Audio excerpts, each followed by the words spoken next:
Yo, what's going on, y'all? It's Cone back here again today with another video. First of all, I know I haven't posted in a couple of days. I was actually at a music festival back home, so I was taking a little bit of a break with that, but I'm once again back here to talk about the NBA playoffs, and a lot has changed since we last spoke here on this channel. In particular, the Los Angeles Lakers and the Golden State Warriors advanced to the second round to face off against each other in a matchup that I'm sure the NBA is salivating over and honestly might break some viewing records in terms of second round viewership. So that's really exciting. Typically, we don't think about 6-7 matchups as being really interesting, but this one is completely different. Steph Curry versus LeBron James, the Lakers versus the Warriors. It is a high-profile matchup, and so, as I've done for a couple series in the first round, I want to go ahead and break down my thoughts on this series, some of my biggest keys to the matchup, and ultimately, who I am predicting to win this crazy battle of the heavyweights. Make sure to leave a like and subscribe if you enjoy. Hit the notification bell so you don't miss out on any of these videos, and let's go ahead and get right into it. Let's go ahead and start off by talking about how these two teams got here through the first round.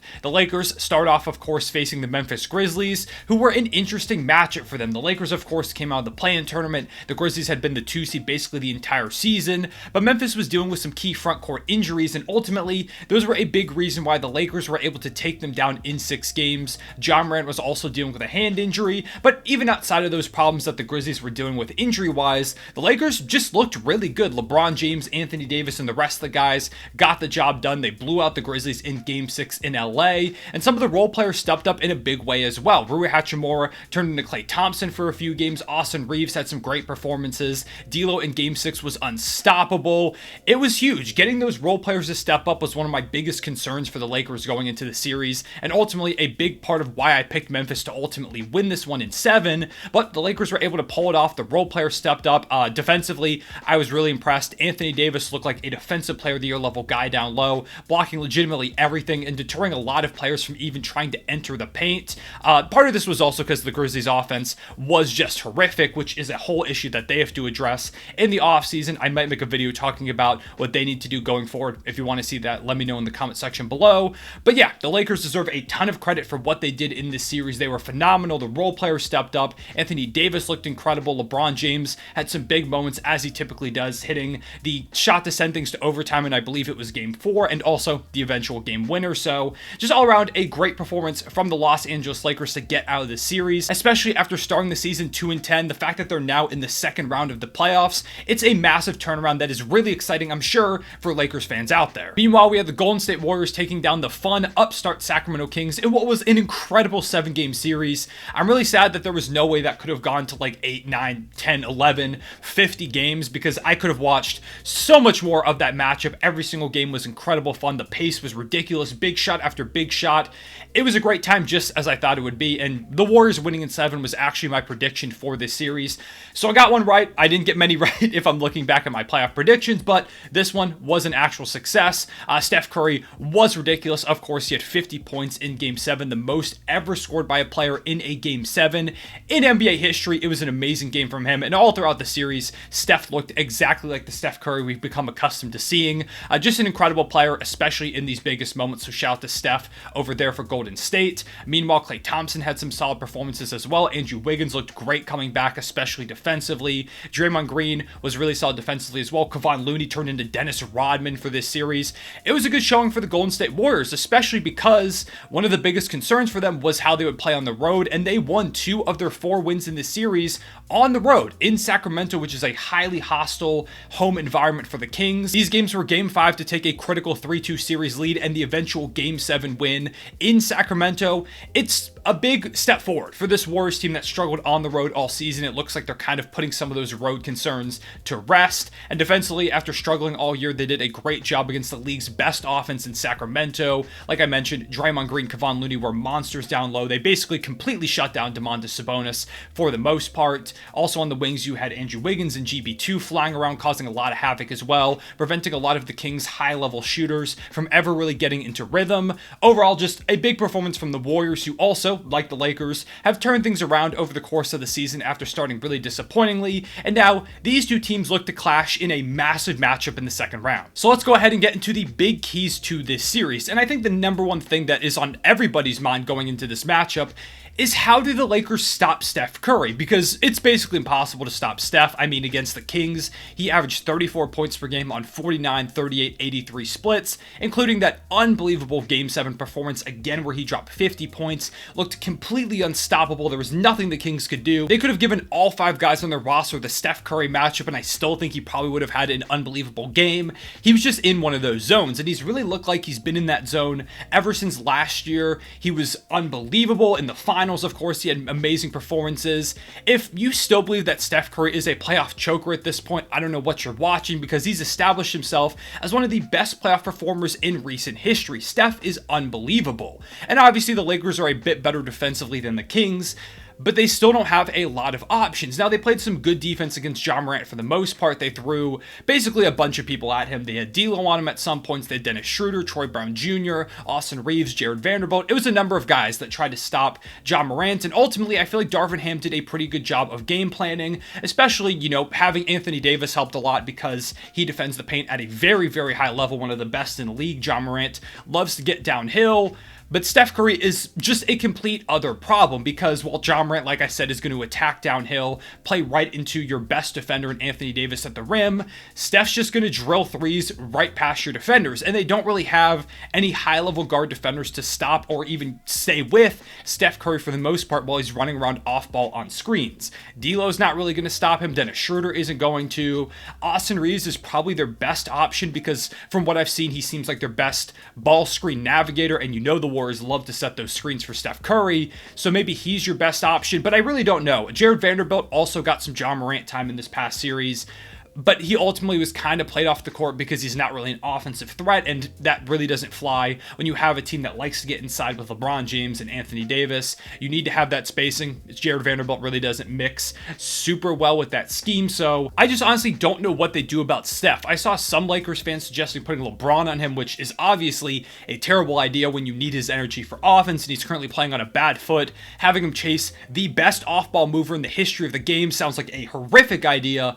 I really just don't know what the Lakers do in this scenario. It's going to be up to Darvin Ham to find some way to slow him down a bit, and if you don't, then they're in for a very, very hard series. Meanwhile, while Steph Curry is a big issue for the Lakers, for the Warriors, that big issue comes by the name of Anthony Davis, who wasn't completely unstoppable offensively in that Memphis series, but he was pretty good, especially when you consider the fact that the Grizzlies were pretty much focusing him down, throwing the Defensive Player of the Year at him and Jaren Jackson Jr. a lot of the time.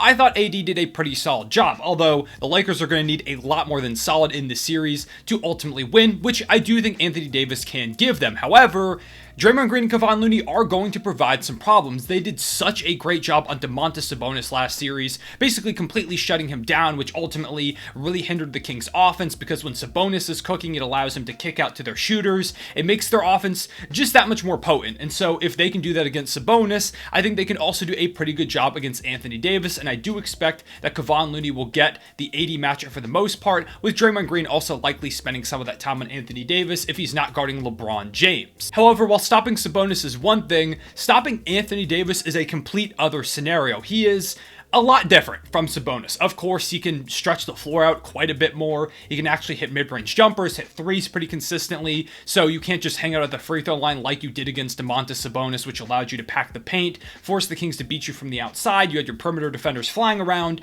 You can't do that against the Lakers because AD is going to make you pay in those areas, and also that opens up the offense a lot more for the Lakers, making defense as a whole a lot more difficult against the Lakers than it was against the Sacramento Kings, which is a big win in the Lakers' favor. Additionally, if he gets down low, AD has a big bag of tricks to throw at you, especially because he's going to have a big size mismatch against whoever's defending him, whether it is Kevon Looney, whether it is Draymond Green. Anthony Davis is going to have a few inches on them, and so he's just going to be able to shoot right over them, although those two guys play a lot bigger than they are. They're very physical, so they're not pushovers whatsoever.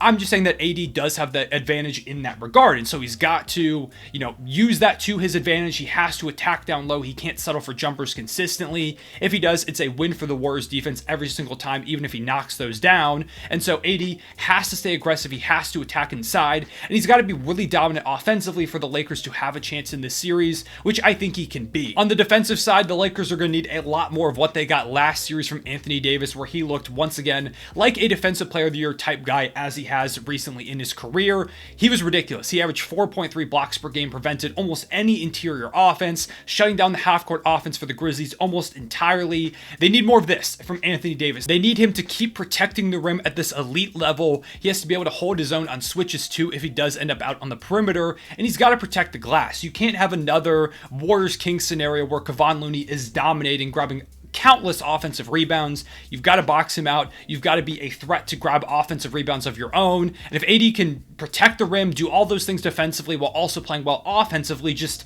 being the AD that we know he's capable of being, it's a big help to the Lakers. Next, of course, we have to talk about LeBron James, who didn't have a terrible series by any means against the Grizzlies, but it wasn't a typical LeBron playoff series. And like I said, he wasn't bad, but it's very clear from watching him play out there that he's not 100% at this moment. His foot injury is very clearly still bothering him. I mean, according to reports, there were multiple doctors who said, hey, your season might be over, until he found one who said, you can come back, you just got to do this and that, rehab this way. LeBron is probably playing on a foot injury that he shouldn't be playing on at this point, and it clearly is slowing him down. His burst really wasn't there. The three-point shot, which has been not great all season, looked abysmal in this series. He just doesn't have that typical LeBron James force when going to the rim, which feels wild to say because he was throwing down some crazy dunks, but that's just LeBron James. He didn't feel like the typical quick, explosive, dominant LeBron James that we see in the playoffs usually. And, maybe a few days rest off of that series heading into this next matchup will serve LeBron well, and he'll look better. But I am concerned with that foot injury. How is he going to look? Is his three-point shot going to come along? Is he going to be the LeBron James of old? Or once again, are we going to see LeBron be hindered by this injury? Is he going to be a bit slower? Is he not going to put up as many points defensively? How is he going to keep up with the Warriors' consistent movement and high-level offense, the pace that they push?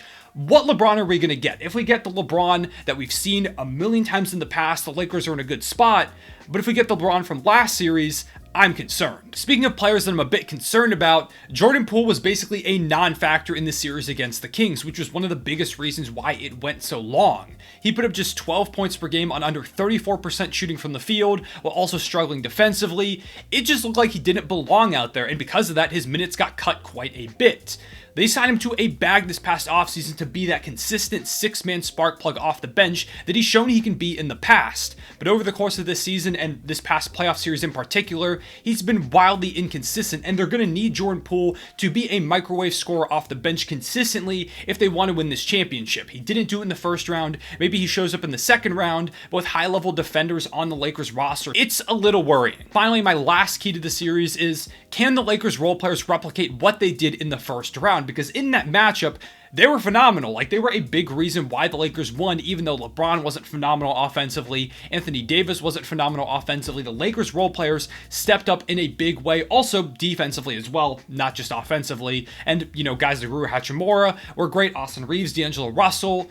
But I am a bit concerned going up against a better team in the Golden State Warriors, how much that's going to carry over. Like, for example, Rui Hachimura shot 50% from deep against the Grizzlies, and I really don't know if he's going to do that again. Now, I still think he can be a high-level shooting threat for them, which he has proven not only in these playoffs, but when he made the playoffs as part of the Wizards as well. He seems to always step up his game. But at the same time, this Warriors team has a lot of great wing defenders to go up against Rui, so I'm a little concerned that he's going to have a really heavy regression to the mean. That's going to hinder the Lakers offense a lot. D'Lo is wildly inconsistent while he was phenomenal in Game 6. There are a couple other games in this series where it's like, should he even be out there in this moment? Should you put Dennis Schroeder in? And Dennis Schroeder and D'Lo both can have, one can have an on game, one can have an off game, and you can kind of go back and forth. But you're going to need some nights where they're both playing well to win this series, and I just worry about D'Lo being consistent. Same with Dennis Schroeder, of course, like we saw in this Memphis series. I think I trust Austin Reeves to play pretty well for the most part, but at the same time, the Warriors have some really high-level wing defenders that could give him some problems too. I just don't know. I feel like the role players are in for some regression in this series, and if it's anything heavy, the Lakers are in big trouble. With all that being said, it's finally time to go ahead and make my final prediction for this series, which I know is why most of you are here.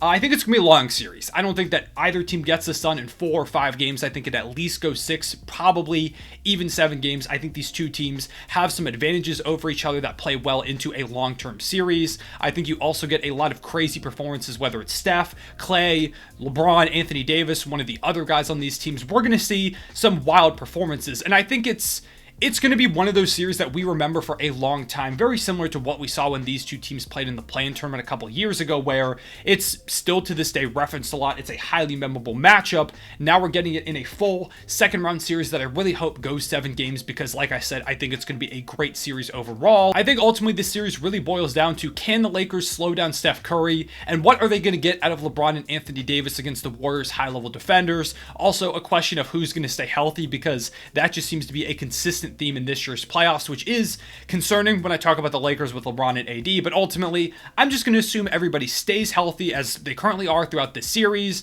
and we're just going to cross our fingers and hope that's the way things go. But if I've got to make a prediction for this, ultimately, thinking about everything we went over in this video, I'm going to go with the Golden State Warriors to win this series in 7 games. I think Steph Curry is the best player in this series at this point, and will play exactly like that with no real threats on the Lakers to slow him down consistently. While the Warriors, I don't know if they're going to be able to slow or stop Anthony Davis. I think they've got better defensive tools to make his life difficult than the Lakers have to make Steph's life difficult. I also, once again, worry a lot about that foot injury bugging LeBron James. I don't know what version of him we're going to see in this series, and they're going to need him and Anthony Davis to both be incredibly dominant to go ahead and take this one, and I just don't know if we're going to see that. Once again, it's another series, like I've said in most of these playoff preview videos, that I think could go either way. If I'm picking a team to win in 7 games, that means I could 100% see the other team winning in 6 or 7 games if a couple of these key points go in their favor. But I just feel more comfortable at this point, I think, in picking the Golden State Warriors to win. What I saw from Steph Curry this past series, the championship pedigree that this whole roster has. Of course, LeBron James and Anthony Davis have it for the Lakers, but beyond them, there's not many guys on that roster that have been there and done this before. The Warriors have been there and done this a billion times at this point.